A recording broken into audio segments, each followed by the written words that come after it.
I just started the recording, so Bill McDonald, it's all yours. All right. Hey, thanks, guys. I want to thank everybody for joining tonight. Thank Navionics and Ray Marine and FLW for allowing me to do this thing here. And what I'm going to talk about tonight mostly is, you know, how to go in and find some of these fish in the fall and doing homework prior to actually even getting to the lake. You know, I'm using the Navionics chips. I'm using the Platinum Hotspots chip in my units, and they're very good. And like I said, you can do so much homework at home before you leave. It's unbelievable.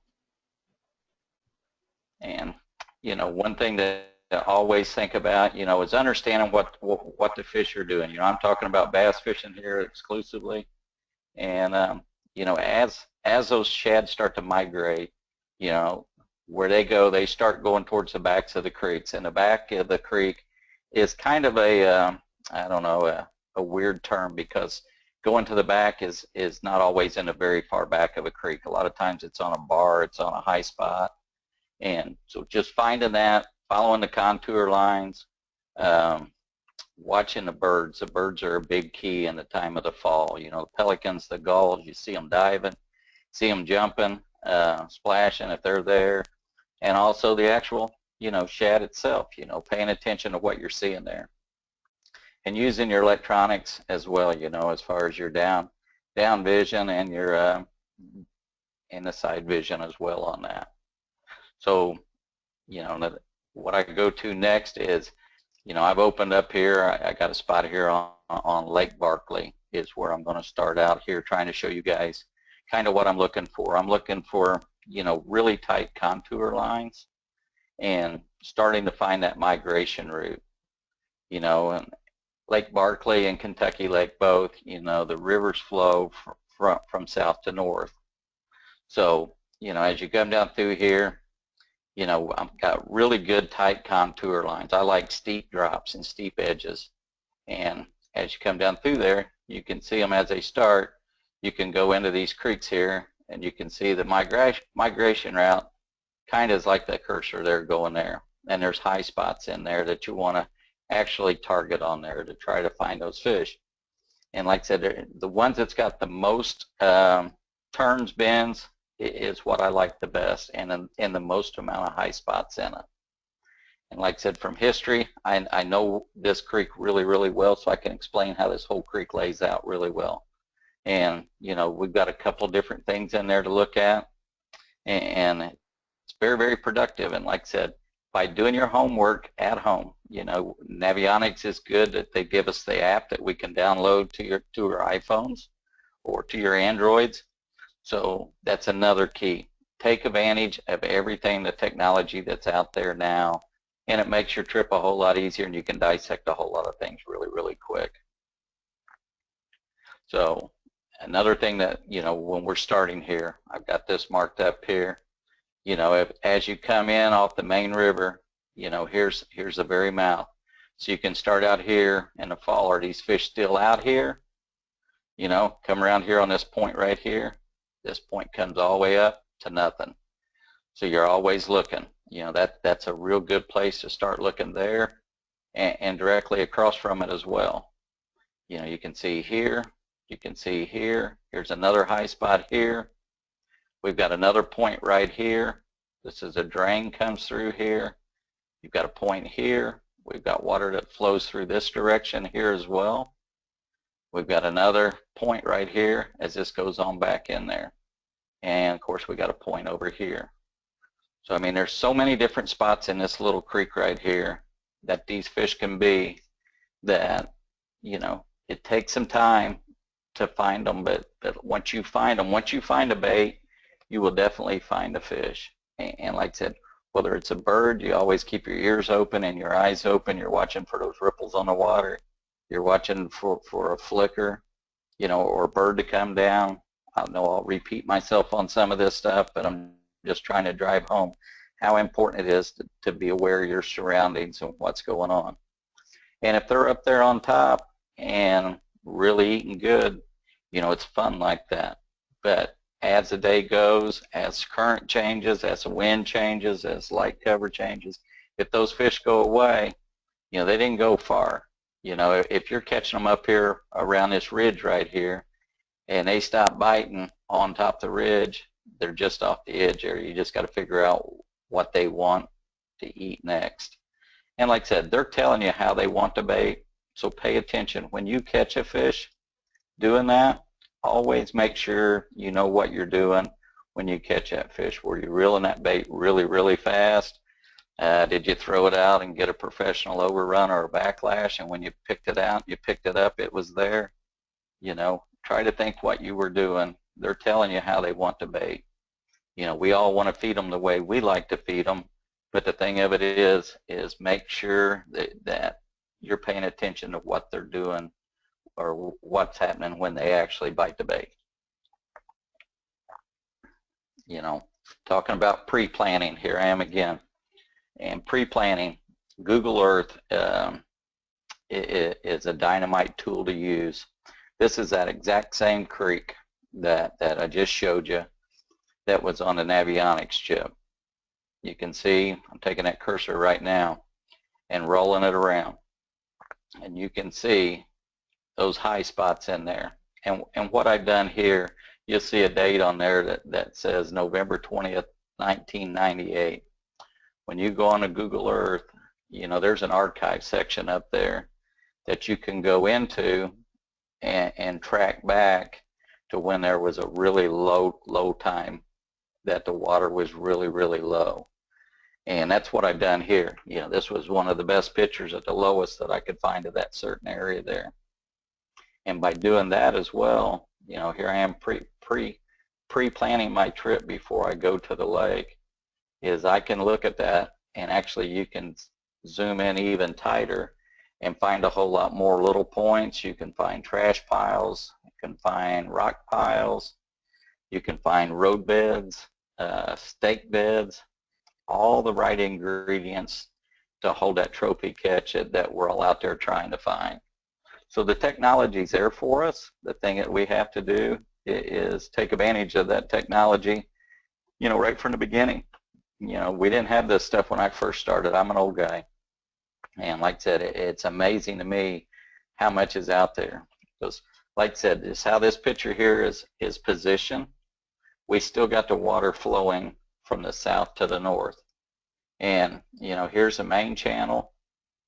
Here's a secondary little drain that's flowing down between those two ridges, with another drain that's flowing down through here, which between these two little islands right here, we got a natural drain that's got current flow, and we've got current flow down through this area here.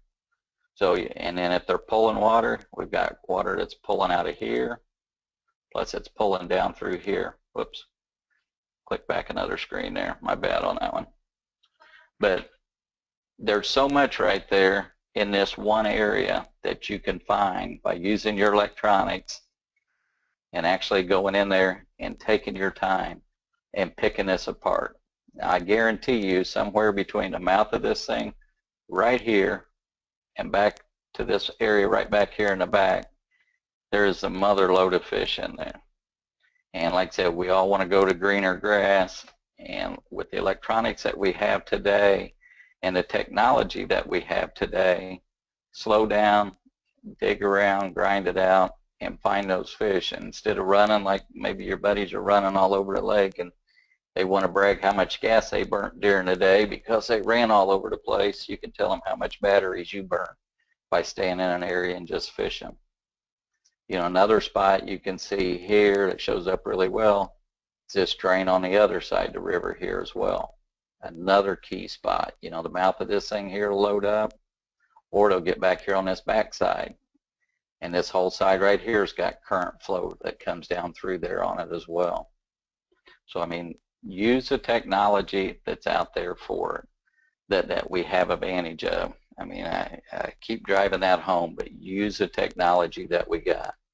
And like I said, you can take, you know, your Navionics chip, put it in your computer. You can sit here and go through it. You can put the GPS points exactly where you want them. And you can go off this screen right here as well and put GPS points on it, get your coordinates, and download them directly onto your units there. So when you leave the house to go, you've already got a starting spot. You've already got a starting point. You know, another thing that's really, really important is that Navionics app that you've got on your phone. You know, that is a key ingredient. You know, I can't tell you how many times I've been sitting somewhere eating supper or doing something, and a guy goes, oh yeah, man, if you had a map, I could show you because I know where I killed a map before. You know what?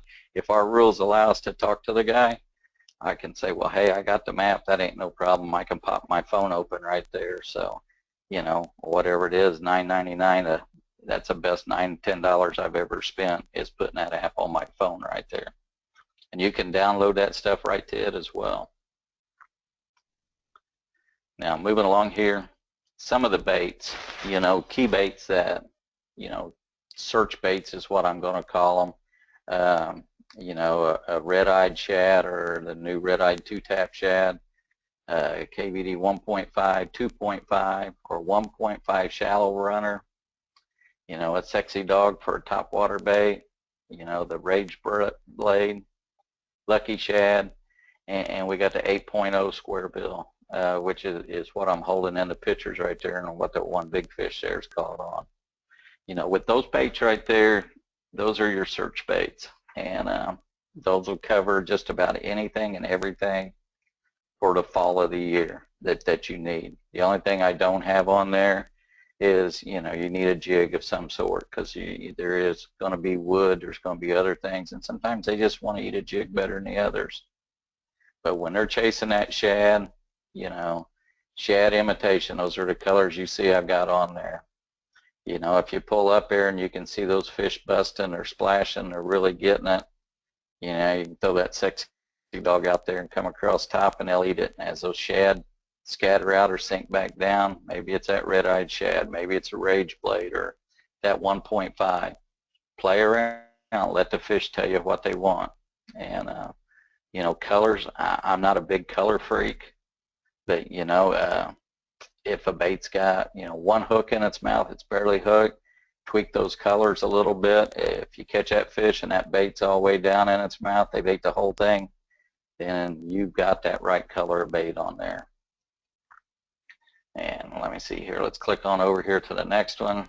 There again, shows a few of those baits there that I throw, and same deal. You can see I'm not a color freak. I keep it very simple.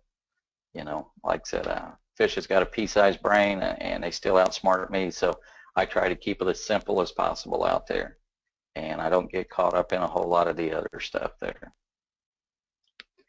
Now I'm going to move on down the lake. You know, I'm coming on south down there on Barkley. There's a couple different ditches here that you can look at that are absolutely phenomenal. You know, here's one right here. Same deal. You got the current flow. It's coming, you know, from south to north again coming through here. Here's the mouth of this creek comes in here, winds around. You can see some really good points in there. It's got a deep pocket here. Comes around on another point, goes on around, come back here. You know, we got all these little points coming up through here. And all this has flow that comes through here, you know. And then just a little bit further to the north there, here's another one that comes right in here. And it's got good coverage on it. Now go back to the first one right there where I started at there. You know, discovering those transition points. You're coming in here.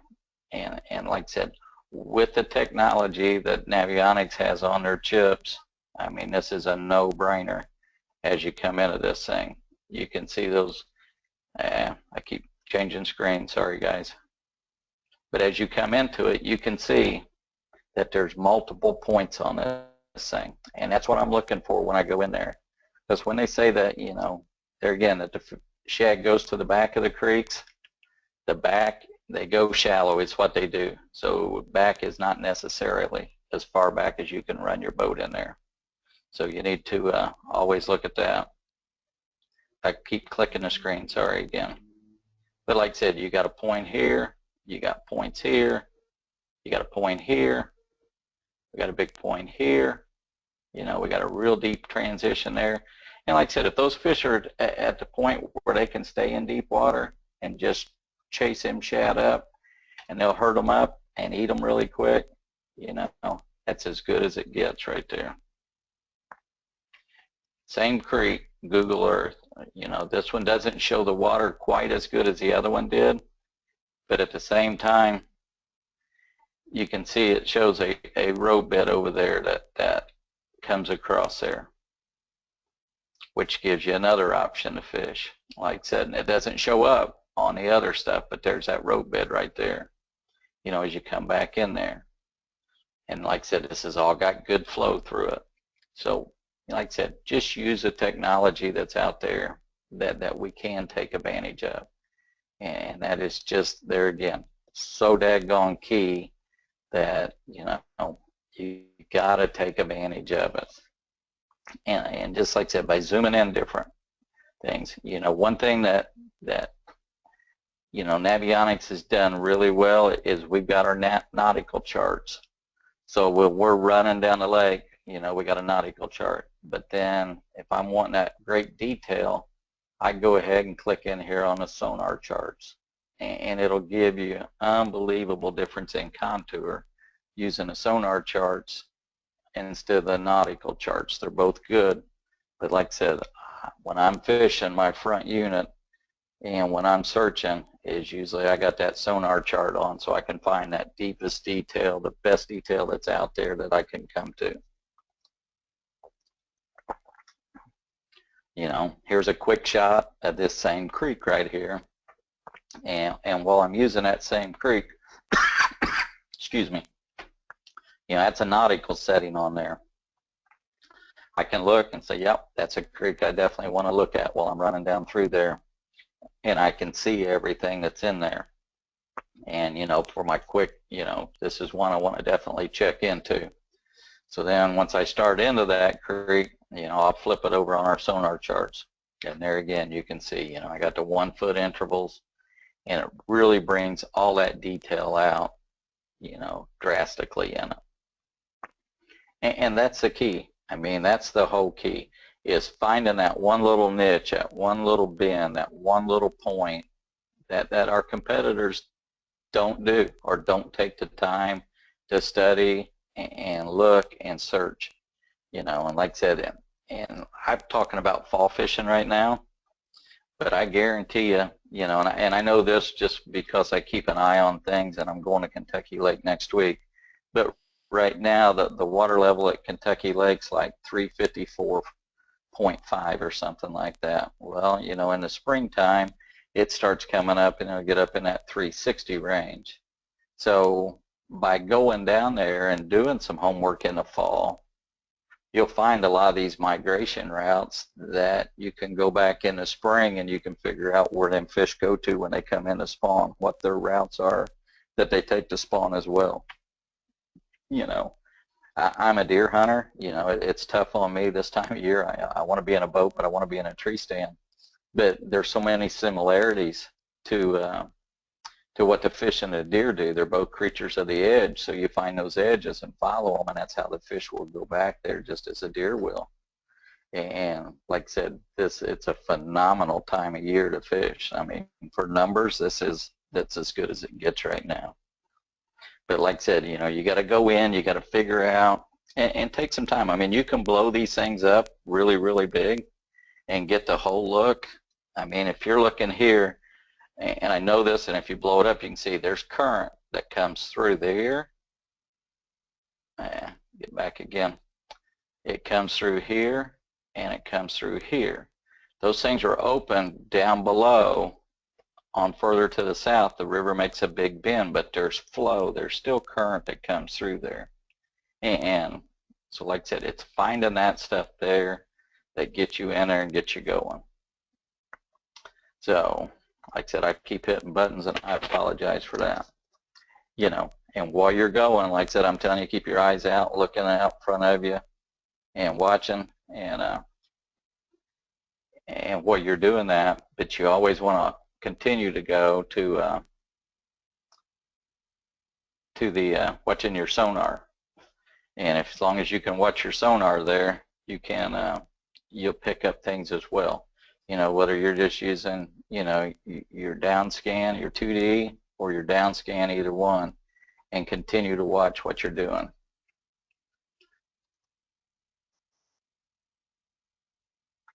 And like I said, that will help you too. I mean, keep your eyes open. I mean, you got to watch the bottom. You just got to keep looking all the time. And at the same time, when you're going around some of those points and you're going around looking at some of these different things, you know, I keep mine up there when I'm running. You know, I've got my split screen back there. I've got the 2D, I got the down vision, and I got the side vision going all at the same time when I'm going in and making my rounds looking. You know, I'm always looking, trying to see what's there before I start fishing. And it'll help you pick up a lot of stuff. And like I said, it's just look at the detail, find them little spots, find that little detail that's a little bit different. Or like I said, there's a few dots over there, a few golf balls. Let's stop and cast at them. Just like I said, and then that will help you to go through and actually find more fish and catch more fish. And just using the electronics that were given to us. You know, years ago, you know, if you had a 7-foot rod and if it was over 5 thighs deep, it was too deep. I mean, that was our electronics. We didn't have it. But with what we got out there now, with the technology, take advantage of it. I mean, definitely take advantage of it. You know, and just figure out how those fish relate. You know, here's a rock pile that, you know, I know for a fact that's there, and you can see the currents coming over it, and, you know, you can see the fish that's actually located right here is a good group of them. You know, you come over on the other screen, you can see them here, and there's a couple suspended fish out here. Got the current coming over. These fish are just laying right off of there. And all they're doing is laying there waiting to get fed. You know, a big fish does not exert a lot of energy. They'll lay on those edges, and as that food comes over, you know, they're going to eat. It's like us going to a buffet. You know, any of us are all the same. If we go to a buffet to eat supper, if there's a table right beside that buffet, that's where we're going to sit at. Because like I said, we don't have to expend much energy to get up and get another plate of food and then sit right back down. Those fish right there, the way they're located, they're doing the exact same thing. They're laying right there, the current, they're out of the current that way, and they're getting pre-fed. The food's coming directly to them. They don't have to get up and search and run all over the place. So, I mean, those are the key things, and just paying attention and watching what happens and what you do, and go from there. And if you guys were wondering too, you know, on a different deal between a nautical and the on the sonar chart there, let me go back here. But on the sonar charts and the nautical charts,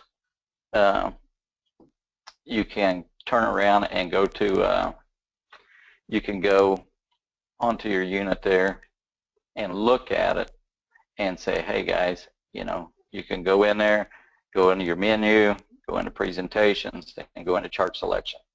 So that's a good thing to do. So like I said, go in there and use what Navionics has given us. They've given us some great tools, you know, to use to make our job easier, without a doubt. Get back to where we were at there. So, like I said, use the technology. I know I sound like a broken record, but daggone it, we've got it out there. And, you know, I get in guys' boats and they don't know how to turn them on, basically. So, I mean, if you're going to go out and you're going to spend the money and you're going to buy it, don't buy it just because it looks good it's sitting on your boat.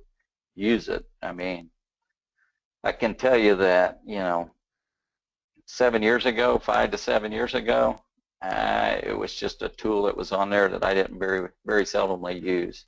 Now, I wouldn't get in the boat unless I've got my electronics working like I need to have them working, because like I said, it's so key to finding things, and you can eliminate so much time with you know, doing your homework before you leave, and then when you get there you can ride around on your practice day and locate these fish and get them going a whole lot quicker, and spend more time actually fishing and catching fish than you are riding around looking and just blind casting. So like I said, take advantage of it. Here's another deal. When you're riding around, if you're not looking, you'll run right over the top of this stuff here, and you won't even see it. And you're like, where did it go to? Well, like I said, by then you got and I'm gonna go back again. You got these trees here, and you can go right into them, and now you can catch these things. There's a tree right there. You know it's there. You know why those fish are holding right there then. So you can constantly be doing that. So go through there and pay attention. You come over that spot, GPS that, punch the coordinates in there. So when you come back on tournament day, you can turn around and click right to it. So, and really quick, and it's easy to do. So, but like I said, continue to use your electronics to the very best that you can, and you'll be amazed on what you can find there. So I'm going to wind this thing down. I want to answer some of your guys' questions, and I've got plenty of time to answer them. So like I said, I appreciate everybody listening. I hope I wasn't too redundant, but like I said, get your chips out, go sit in your vehicle or sit in your boat. If not, bring them inside, put them in your computer, and do your homework. And the other thing that amazes me is people do not update their chips. Navionics is always doing upgrades on these things, and like every 2 to 3 months, you can update that chip, and you'll be surprised on what kind of detail you can get out of areas that you've already fished for years, that you didn't think anything had changed, but with the technology, it updates constantly. Bill, I'm going to just break in here for a quick second. Guys, if Sure. you have any questions that you'd like to ask Bill, please type them in and we'll get started on them. We do have a few of them here a while, Bill, so I'm going to start with the first one that came in. It says, how does this translate into the winter when the water is cold? And this was at the very beginning of your seminar. And again, I just got to read what they have for me here. Okay. Yeah, well, what it is, right now we're coming out of the summer, so those fish are, migrating and eating those shad as they go back, and as that water cools off, and then that they will actually migrate back out to the deeper points and back to the edge of those channels. So it's just following that same route. They go back, they go back, and then they come right back out again. All right. The next question was, how do you position your boat and set up on these locations to cast to them? And again, this was about just a few minutes ago when that came in. Okay. Well, the easiest way is, if you can possibly, you always want to face your boat into the current or into the wind. And sometimes, like I said, it's in a position, where we've got co-anglers in our tournaments. A lot of times you'll see a guy and he might have a really big bag the first day, and the second day his co-angler's got a really big bag. And it's because you can't hold and position the boat the right way that you need to, and sometimes they get the better shot at it. So if you got the opportunity, always face your boat, if you can, into the current and into the wind, and set in the deep and fish up to the shallow. All right. The next one is Lake Barkley typically a less pressured lake and better to fish on tournament weekends? There's nowhere that don't get pressure. The good thing, Lake Barkley has gotten a lot less pressure than Kentucky Lake because of all the big bags that's been caught down south, Paris and New Johnsonville. So, you got a lot of people that's traveling to go over there, and Barkley don't get the pressure that it used to. All righty. Is there a water temperature range that shads start to migrate? I'm looking usually when it gets in that 60 degrees, low 60s, and it starts falling below that is when they start making their move. All right. Do your comments apply to both large and smallmouth bass? Basically what I'm talking about here is largemouth is what I'm basically talking about right now, is more largemouth than smallmouth. All right.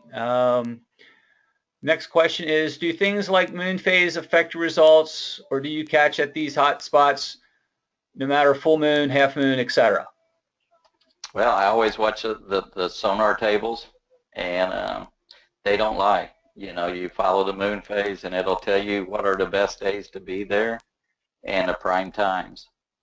And, you know, the biggest fish I've ever caught are on those major feeding times. The biggest deer I've ever killed are on those major feeding times. So those things, they do, you know, it does work. Sometimes that don't work with our tournaments, so you make the best of it you can. But pay attention to those. One of the things, guys, I wanted to let you know is this is being recorded, and you can find this recording at Navionics.com. Should be up in a few days. Check back if you want to see it again because you may have missed something. The next question is, do you use more than one unit at both console and bow? If so, what page views do you offer at each? I run 2 units at my console, and I run 1 unit at the bow. The unit at the console, my left unit, I use just for mapping only. And then the unit on the right is I will break the screen down into 3 sections. I'll use down vision, 2D, and then the bottom part of it will be the side vision. And then on the front, I'll use half of it as a map, and I'll split the other side with 2D and down vision. All right. The gentleman has having trouble adjusting my side imaging to read correctly. Everything is wavy. How do I adjust for this? Start playing with your sensitivity in your game. You know, usually the factory settings are pretty daggone close. There's not a whole lot to change. But you know, sometimes the gain will take some of that out of there. All righty. One of the gentlemen said, very informative, Bill. Can you explain the advantages of running with the nautical chart instead of the sonar chart? The nautical chart will show you the buoys and the cans out there, so, and there's a safety factor there. And, you got it. Know, like I said, just it's got everything marked on there and the actual marker, so you know what's going on. The next question is, you mentioned that when using Google Earth, you can go into archives to find the low water levels. I tried it. I cannot find out where to go to do that. It's on the very top of the screen, and it looks like a round dial with an arrow on the top going counterclockwise. All right. Can you tell where's the current run on a Navionic chart? Is it by the color? The current? No. Yeah. You know, just the current. You know, most lakes flow north to south. Tennessee River and Cumberland River flow the opposite direction. They flow from south to north, and so they go up. And I mean, you can look at the dam, whatever end the dam's on. Usually, that's where the current's coming from, going that direction. Next question is, how about temperature of water? Warmer better, colder, transition? I'm not a temperature freak. You know, I'm looking for bait. You know, I very seldom ever look at my temperature gauge. I'm looking for balls of bait fish, and once I can find them, I can find the fish. But like I said, when you're looking at that, you know, low 60s gets into the high 50s, that's when they're starting to make that big move. But, you know, I don't pay a whole lot of attention because it's more of a mental thing. When you start looking at temperature, it'll screw your head up. Let the fish tell you where they're going. All right.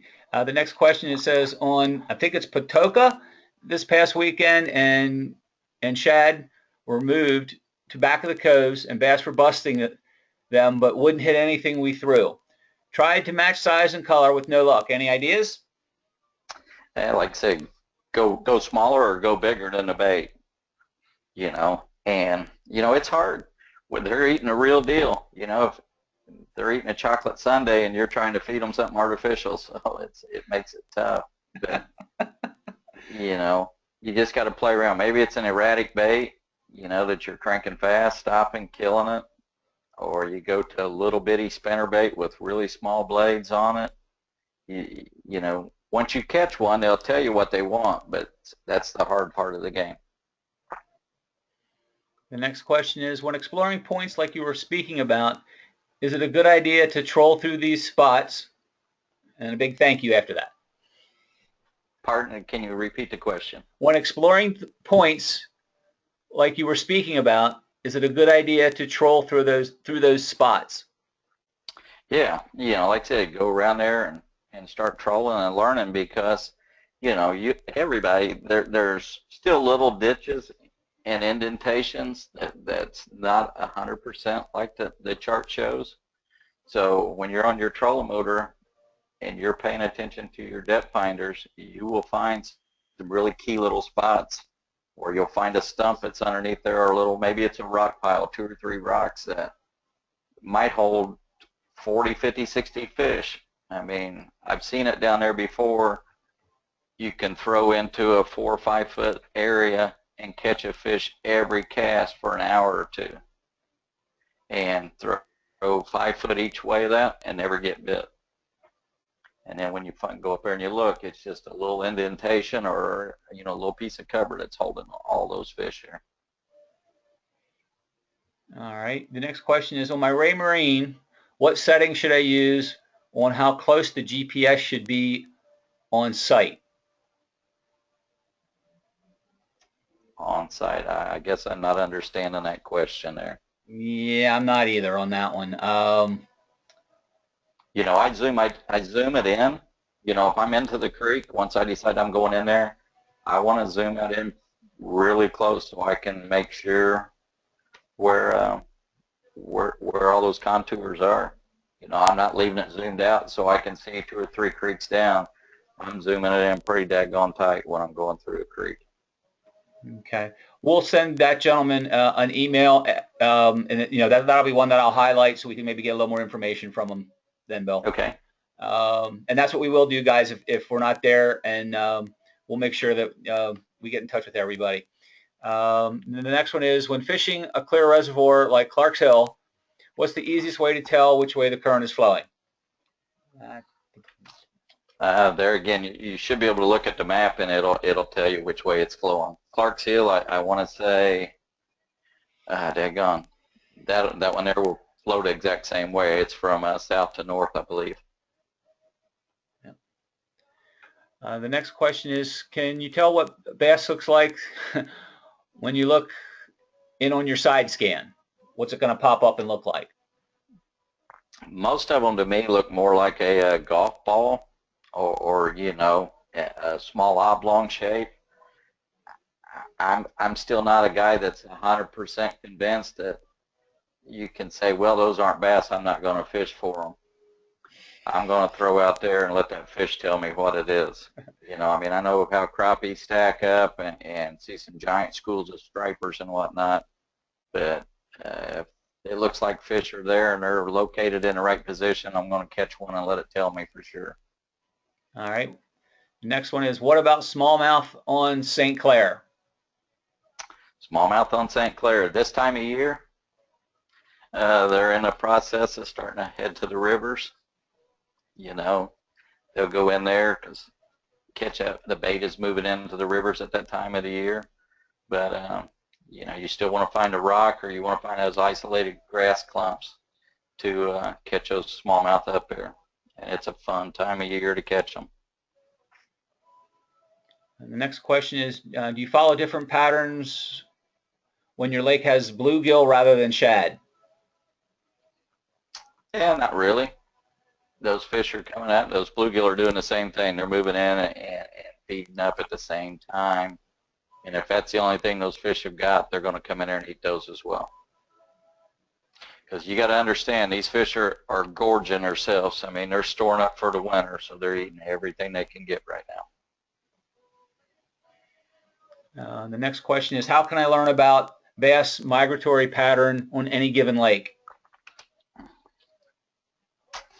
Well, with the technology that's out there today, there's so much on the internet. It should not be that difficult. You know, whether you go to Bass Boat Central and get on some of those forums, or you can pull up really basically lake by lake, and they've got, you know, forums on there that tell you about fish movements and patterns and what's going on. So, you know, it isn't like it was 10 years, 15 years ago where you had to go fish and figure it out on your own. Okay, the next one is what is different this time of the year for fishing a blueback herring lake like Lake Hartwell? See, now you're on my downfall.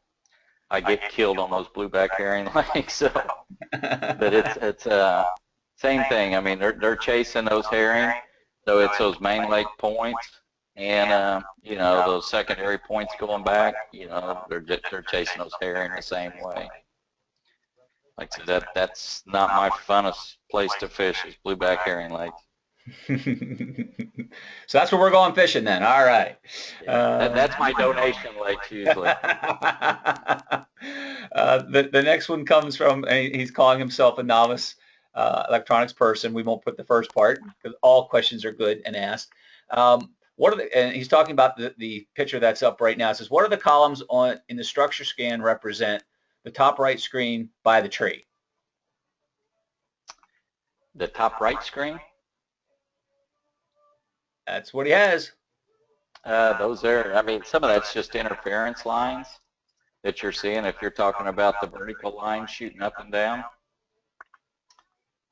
That's all that is. It's just, you know, I could turn my gain down a little bit and get rid of that, but it's okay with me. I can still see there's a few fish down there right around the very base of that tree. There's a couple dots down in there on the very bottom of it, and a couple scattered out through the limbs there. So. All right. The next question is, could you talk? I'm sorry, I just didn't highlight the right question. Sorry.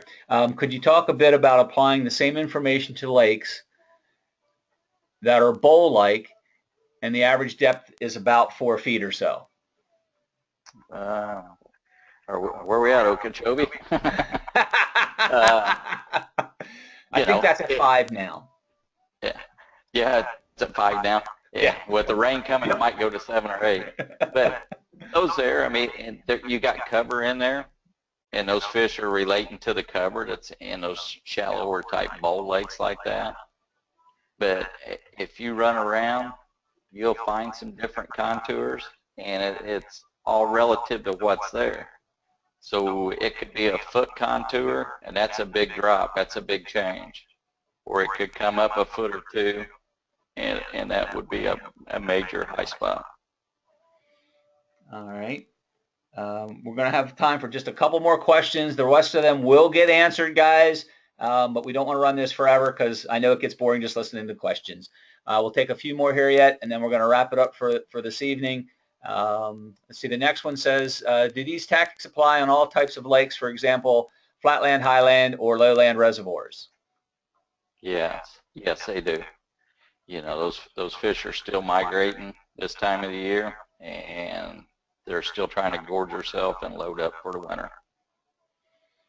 All right. The next one was, how does this work for northern lakes such as Wisconsin with no or little current and no shad, and possibly 1 or 2 feeder creeks, or a natural lake with no creeks? Yeah. Well, most of those lakes up there's got grass, so there's where you start beginning to fish the grass. You know, are they on the inside edge of the grass, or are they on the outside edge of that grass? And the rock piles, you know, because they're going to relate to cover, and there's still going to be a contour change in there, and that's what they're going to go and relate to. All right, we're going to do this as the last question for this evening. It says it's a simple question for Bill.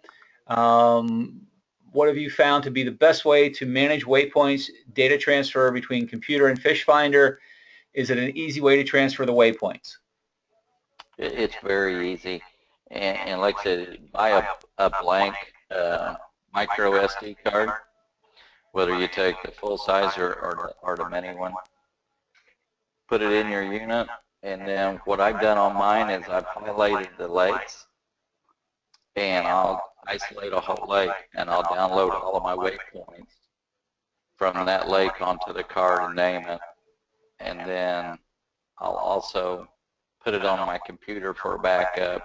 So I've got a card as a backup, and I've got a computer backup as well. So I got a double backup.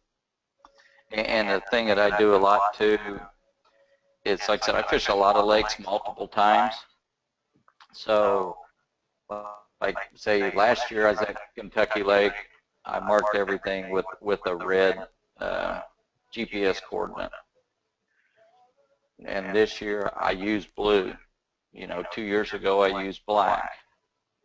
So when I go back, even I can look at the time of the year, and I can say both of them were in May, so I'm looking at the same type of spot. But if I was there in April, and then the next time I go in June, I know that the red marks don't help me any. I want to look at the black marks, and you know, date it and file that stuff. Make yourself some notes. Sounds good, Bill. I want to thank you again tonight, Bill, for coming out. And it is very appreciated by Navionics and the FLW for doing this evening, as well as Ray Marine. Guys, like I said, this will be on navionics.com within the next few days in our webinar section. And Bill, I'll take care of the rest of it. And as far as guys, thanks again. We're going to end the session here in about 2 or 3 seconds. So I appreciate everyone coming out. And Bill, I'll probably give you a jingle tomorrow.